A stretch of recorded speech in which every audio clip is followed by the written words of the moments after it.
Martxoa Gasteizen nahiko hilabete konplikatua izan da bortizkeria polizialaren aldetik,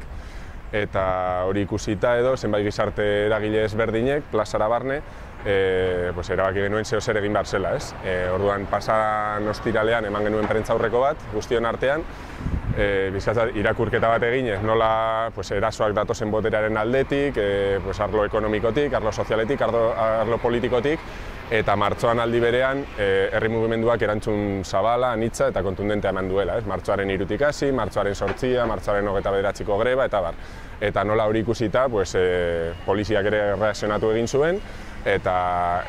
muga jarriz protesta eskubideari, ez? Eta hor, adibidez berdina, nola martxoaren 3an eserialdia burutu zuten gazteek eta nola oso bortizki desegin zuten, joan ziren larrialdietara, gero martxoaren 29an greba egunean ja astakeria orokortua izan zen, eta gainera gertatu zen, edo egin zuten, ez da gertatu, zuan pelotaka bat eman buruan 5 metro eskasetara, eta larri egon zen, eta azkenean zorionez, hobera doa, oraindik ez dago ondo, ez?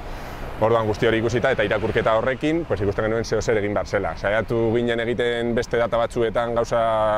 landuago bat egiteko, baina asteburuak herri honetan zorionez ere mobilizazio asko dagoelako eta nahiko hartuak zeuden, eta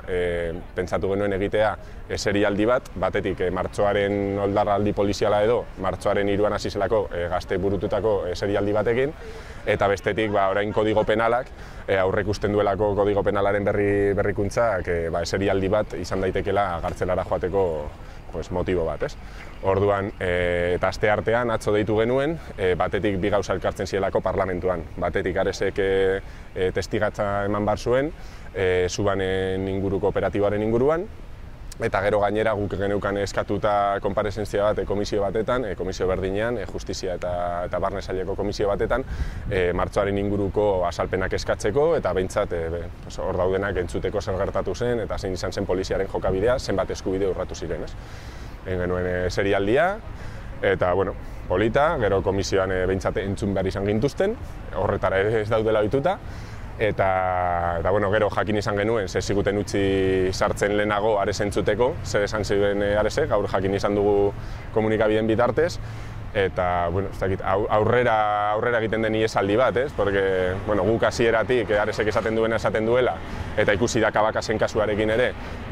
poliziak beti jotzen duela bere burua zuritzera eta bere burua defendatzera, eta hasieratik testigo ezberdinak zeuden, Subanek marka zeukan pelotakarena ingresatu zutenean, esan genuen, sinesten genuela Subanen eta bere lagunen bertsioa, eta testigo ezberdinen, lekuko ezberdinen bertsioa, eta honek jarraipena izango du, oraindik epaiketa geratzen da, bideo bat dago hortik, familiak esan da, eta aurrera jarraituko dugu, eta gero bortizkeria poliziala ez du ematen